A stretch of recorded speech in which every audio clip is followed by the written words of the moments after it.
Bharatiya Janata party के सांसद ओम बिरला कई दिनों से सुर्खियों में बने हुए हैं। लोगों के बीच उनकी इतनी चर्चा होने की वजह से उन्हें दूसरी बार लोकसभा स्पीकर चुना गया।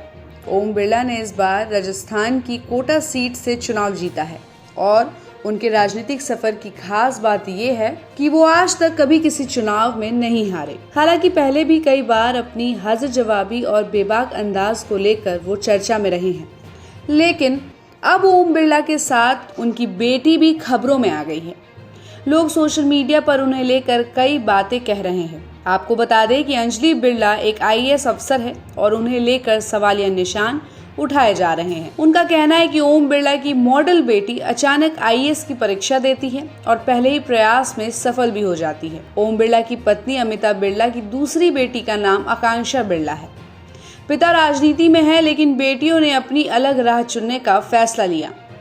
दोनों बेटियों में से अंजलि ने सिविल सेवा में जाने की चाह अपने परिवार के सामने रखी और अंजलि के इस फैसले में पिता ने तो साथ दिया ही साथ माँ भी खुशी खुशी तैयार हो गई। कहते हैं ना कि किसी इंसान को सफल होने के लिए अगर अपने माँ बाप का साथ मिल जाए तो फिर उसे और क्या चाहिए। अपने पिता और माँ के सपोर्ट के साथ अंजलि ने अपनी मंजिल की तरफ कदम बढ़ा दिया। साल 2019 में सिविल सर्विस की परीक्षा पास की थी।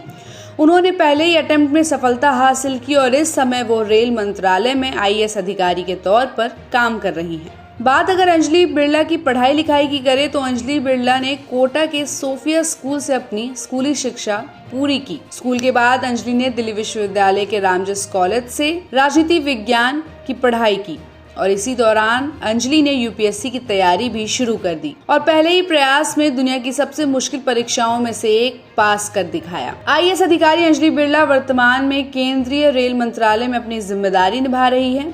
वो साल 2019 था जब अंजलि ने यूपीएससी की परीक्षा दी थी और साल 2020 अगस्त में यूपीएससी के रिजल्ट की घोषणा की गई, जिसमें अंजलि बिरला इतिहास रचने में सफल हुई और आज न केवल उनके पिता ओम बिरला बल्कि पूरे राजस्थान सहित देश को इस बेटी पर गर्व है। वहीं साल 2021 में अंजलि बिरला की पोस्टिंग होने के दौरान सोशल मीडिया पर लोगों ने उनकी सफलता को लेकर सवाल उठाने शुरू कर दिए थे। कुछ लोगों का कहना था कि उनकी बैकहैंड एंट्री हुई है, अंजलि को बिना कोई परीक्षा दिए ये पद हासिल हुआ है और कुछ का तो यहाँ तक कहना था कि उन्होंने ये परीक्षा अपने पिता की ही पद की वजह से पास की है। इन सारे इल्जामों और सवालों का जवाब देते हुए अंजलि बिरला ने कहा कि यूपीएससी देश की सबसे पारदर्शी परीक्षा है और इतने सम्मानजनक संस्थान पर सवाल खड़े नहीं किए जा सकते हैं। उन्होंने आगे कहा कि सिविल सेवा की परीक्षा 3 स्टेज में होती है और इसमें लगभग 1 साल का समय लग जाता है। आईएएस अफसर बनने के लिए तीनों एग्जाम पास करना जरूरी होता है और पूरी परीक्षा पारदर्शी होती है और इसमें बैकहैंड एंट्री की कोई गुंजाइश ही नहीं है। तो आपको क्या लगता है, इस खबर पर आपकी राय क्या है? कमेंट करके जरूर बताइएगा और ऐसी खबरों के लिए आप देखते रहिए सहारा समय का डिजिटल प्लेटफॉर्म। हमारे चैनल को लाइक और सब्सक्राइब करना बिल्कुल भी मत भूलिएगा।